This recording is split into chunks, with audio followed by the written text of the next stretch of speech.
Good morning, students. Hope these videos are being helpful to you. I have tried to explain models through several videos, and today we will deal with the last part of those videos. This is models part 4. The remaining portions of models are discussed here, that is promise, deduction, wish, absence of necessity.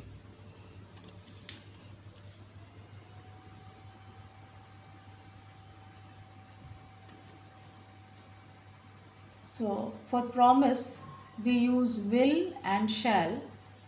Will is generally used with I and we, and shall is used with the other subjects.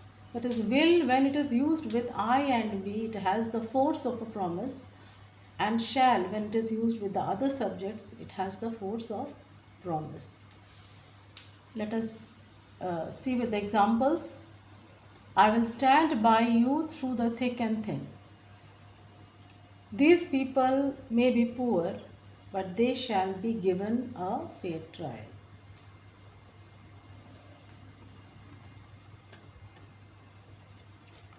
Now, strengthening the idea of promise, nowadays it has become common to use will with all subjects to indicate future time. So, only will with I and we is not enough to suggest promise. We should say, I assure you I will come tomorrow. We promise we will be with you on your birthday. So here we are saying that we are using will very casually nowadays. So to give the force of promise, we are using or adding some more words with will to give the force of promise. Now let us come to deduction. What is the meaning of deduction? Deduction means to logically conclude or infer something from some clues. Some clues are given and we are inferring or concluding something from those clues. We are almost sure of that inference and conclusion. Not only that we are inferring something, but we are also sure of the conclusion. So for deduction, the models used are must in the positive sense and can't in the negative sense. Let us see one by one. Use of must. We use must in deductions to say that we are sure of something. For example, it is 10 a.m. so Mr. Narang must be in his office. So, a very chilly wind is blowing and you are not properly protected. You must be feeling cold. So, here I am concluding something from the other clues positively.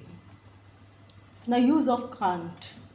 Can't is used as the negative of must in this deduction, sense of deduction. For example, Mr. Shegal left only 5 minutes ago. He can't be far. I can hear music from Ritu's room, so she can't be asleep.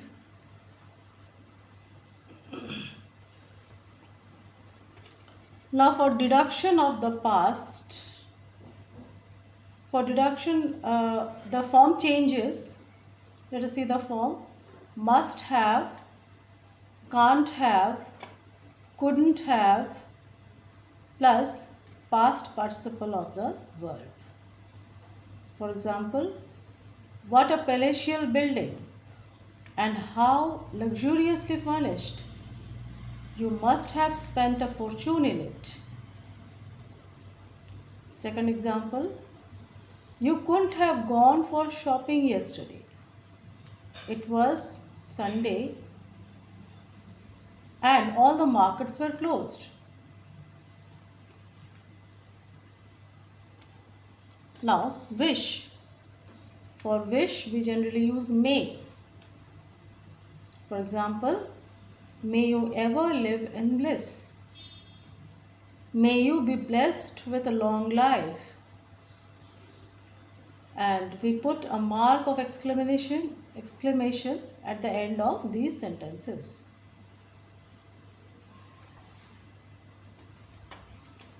Now we are coming to absence of necessity. For absence of necessity, we use didn't have and didn't need to. So there is a difference between the usages of these two. The difference is needn't have is used when someone did something that was not necessary. And didn't need to is used when something was not done because it was not necessary. So here something was done and here something was not done. Okay. In both cases it was not necessary, but here something was done and it was not necessary. Here something was not done because it was not necessary.